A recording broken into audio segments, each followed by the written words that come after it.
Welcome back to the second part of the Mapping Whitetail series that we're doing with onX. On today's video, we're going to talk more about how to predict hunting pressure and access. Yeah, we've never been to these pieces of public.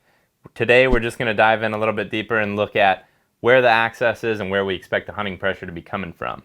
Yeah, and I'll just take this one of these three areas here in the bottom right to start. I think this is the 1,500 acre chunk. But you're looking around it and you've got boat ramps, road access where it goes into the piece. Right, and those are going to be predictable spots. Right, there's going to be people parked there and likely hunting close to that area. At least that's what we're anticipating when we're tracking access. Here's a good example here of what we're looking for today as far as access goes. We've got this boat ramp up here, this parking area that's probably going to get a lot of attention. But over here across the water, right here at the corner of this road, you can see, if you zoom way in here, you can see that there's a little pull-in right here on the corner.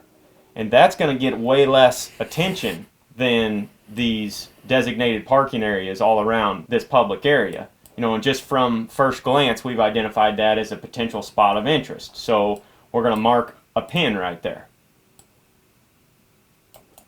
Okay, so we marked it with our truck icon here.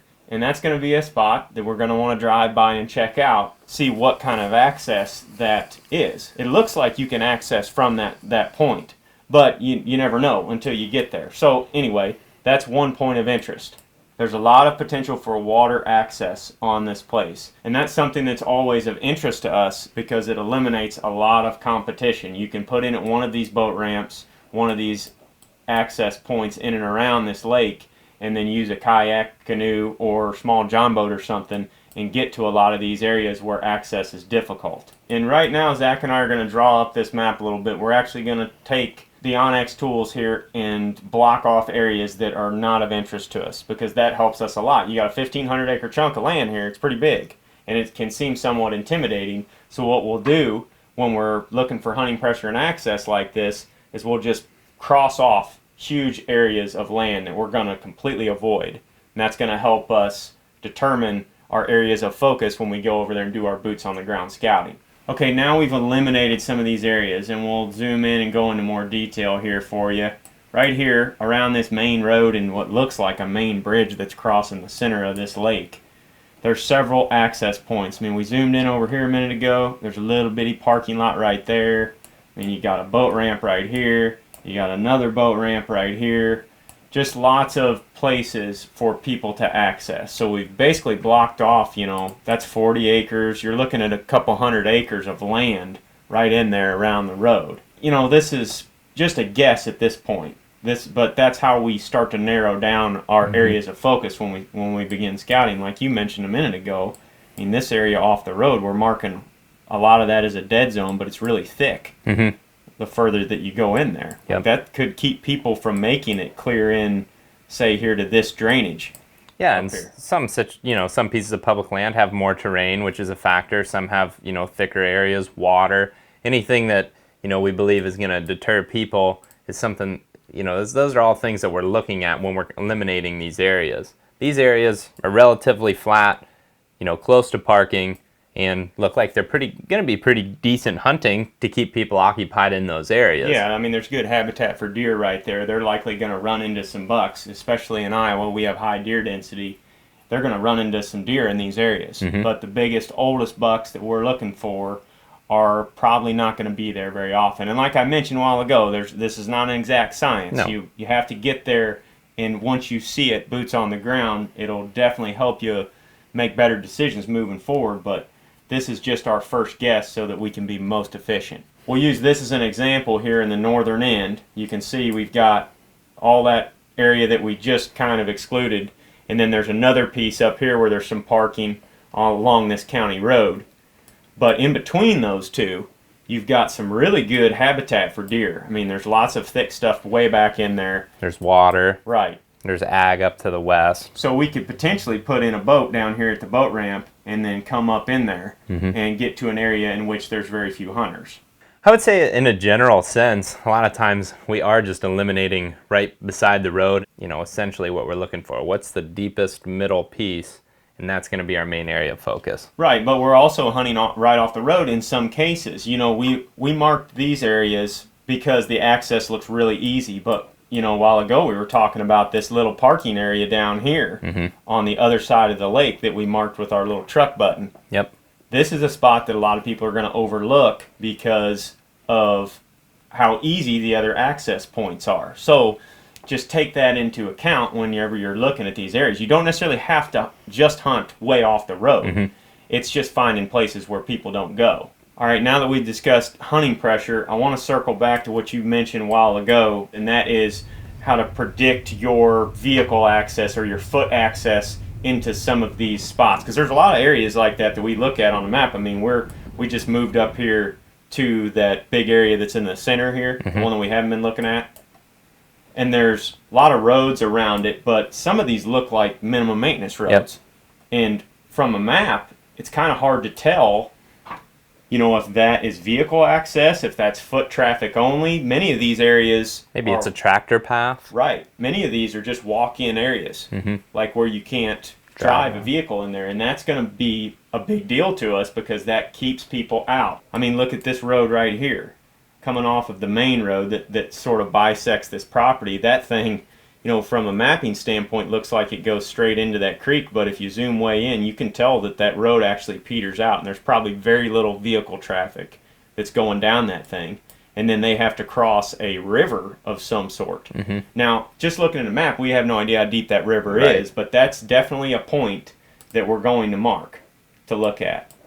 When we go in there and scout, in a few days or whatever, we're going to go to that spot and see if we can cross that river. And if it's hard to cross, then we're going to look for potential, riffles in the creek or potential crossings for us. Yeah, ways for us to get across that thing. I mean, we may have to pull a boat down there just to cross a river or something, but that's going to eliminate a lot of human traffic. Another thing that we're looking at a lot of times, especially in this type of habitat, are these fields. Fields tend to draw a lot of whitetail hunters. A lot of access goes right to those fields. Obviously, a tractor's got to get to the field to work, so a lot of times there's pretty easy access. What we're looking for when we're looking at the map the first time is where are those tractor paths, where are the ways that are easiest to get to those fields, and then we're expecting people to be right there, and they usually are once you get in there, because like you mentioned, if you can get a combine or a great big tractor in there, doesn't really matter how far it is off of the road or from the parking lot, eventually people are going to make their way to that spot. So once again, we're taking those areas like you mentioned, and we're excluding them from our areas of interest, so to speak, to try to make our scouting more efficient. Okay, and now for the third part of this video, we want to talk about more subtle access routes. You can see all these roads, you can see the parking areas and stuff, so we're immediately looking at those first. But now that we've marked a lot of those, we're looking at the more subtle spots, those little trails that those tractors use and stuff that you just mentioned. And many times they're not marked on the map. You have to actually zoom in on the aerial photo to see those trails. So right now, just take this particular area for instance. You're looking at it and you can see all the roads surrounding it. But now I'm going to kick on this path that Zach just traced. And this is actually one of those tractor paths that he was just discussing. And as you can see, it winds all the way through these fields and clear down in to this property. It actually goes all the way down to where the piece of property is now landlocked by private land, but that's just showing us that there's actually access, walking access, all the way to the very back that's relatively easy. Generally speaking, those tractor paths are pretty smooth walking. People will walk a long distance down those things just because of that. They don't have to go down through a bunch of ditches. They don't have to go through a bunch of thick cover or anything. We're looking at that, and we may use it as an access route, but we're likely not going to hunt anywhere near that path. We're going to be off of it quite a ways. Now, once you get to a spot like this, one way to monitor something, like the very end of this path is just to walk down it, looking for boot tracks, looking for human sign, looking for tree stands, maybe a scent wick, anything that's going to tell you that people are hunting around that area is going to help you out. But just simply speaking, we're always going to mark something like this on the map just to know, there is potential for access there. And to take this one step further, we're avoiding this line, but we're looking up here along this west fence, like at this pond that is west of the access. You just mentioned this down here. I mean, this is really thick draw that has got to be several miles to walk in from if you can't cross that creek, which it looks fairly deep through this portion of it right here. And if I kick over to the topo layer, you can actually see that this is a drainage in between these two ridges that runs in off of private land into public land.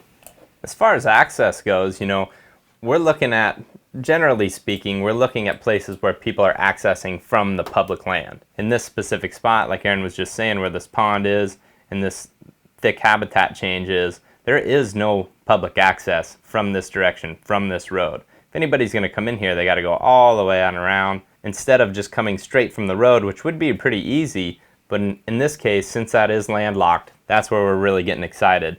And here's an example quick of how we might come in and hunt that top ridge above that pond, or even access down in here. We may not use that main trail that everybody else is using. We may just park up here at the road and blaze our own path through the timber to try to get to that pond. And, in hindsight, when you look at that, that's way shorter of a walk, but it could be a way in which people are not accessing that particular area. And that's the key. You want to be catching these bucks by surprise, because they know where the people are coming from. I mean, they live on this public area every day. I think one thing that stands out to me, and this line is much shorter where we would access, but it's going to be a heck of a lot harder to get through that thick cover, down, up and over those draws, versus walking right down the flat tractor path. So, sometimes it's as simple as just picking the area that's harder to, physically to access through, versus the one that's, pretty straightforward and flat, easy to walk.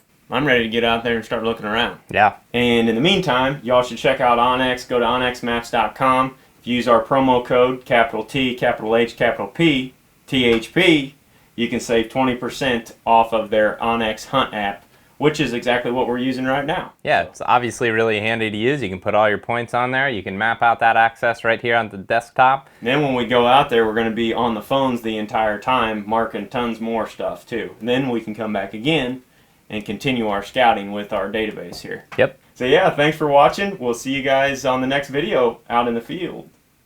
Next time when we see you guys, we will be afoot in the field. See ya.